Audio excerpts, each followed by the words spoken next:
Kahapon nga mga kapitbahay ko ay nakatanggap tayo ng message na meron nga tayong bigas dito sa barangay na 10 kilo.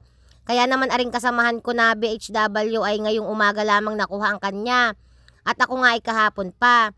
At dahil duty nga tayo ngayong araw ay nagpasama nga ang aming konsehal na bumili ng ulam dito malapit lamang sa aming barangay. Mismong sa amin palang barangay G's. Ito po yung malaking grocery store dito sa aming lugar. At naghanap nga po kami dyan ng pwede naming iulam ngayong tanghalian dahil duty nga kami. Dito po sa amin, kung sino pong konsehal na duty, kung meron din lamang naman po ay pwede pong bumili ng ulam. At yan nga po yung nabiling ulam ng aming konsehal at ayan po ay iluluto po ng paadobo. At dito nga pala ay nakita ko na inilipat pala nila yung lutuan namin. At yan na hindi pa nagsisimula diyang magluto at nilinis nga po itong lababo namin dito. Yung amin pong caretaker dito ay napakasipag. Ito nga po palang babaeng ito ay bago pong BHW. Kaya ngayon nyo lamang po yan nakita dahil ayan po ay bagong apply.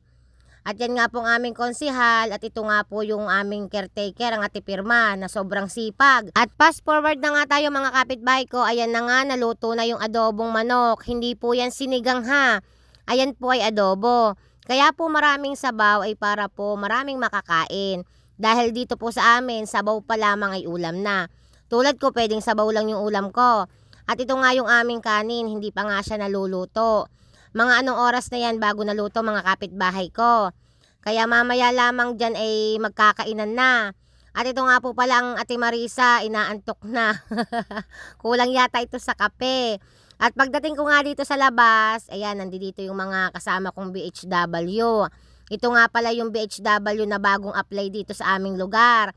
Sa mga hindi pa po nakakakilala, ayan po ay BHW. At ito naman po, ito yung pinakamatandang BHW dito sa aming lugar. May 26 ba or 28 years na siyang nagtatrabaho dito sa aming barangay. Siya po yung pinakamatagal dito sa aming lugar.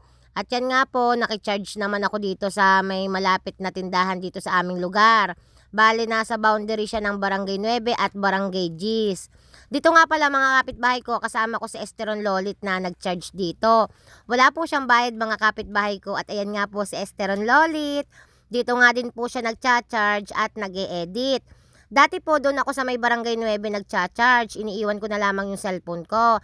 Pero ngayon, dito na po ako nag-charge kasama si Esteron Lolit. Bukod nga po sa malapit na dito at katabi lang din ng aming barangay, liliban nga lamang tayo ng kalsada ay wala pa hong bayad dito. Sana nga ay magkakuryente na mamaya para makapag-upload na tayo. Hanggang dito na lamang ang aking video. Maraming salamat.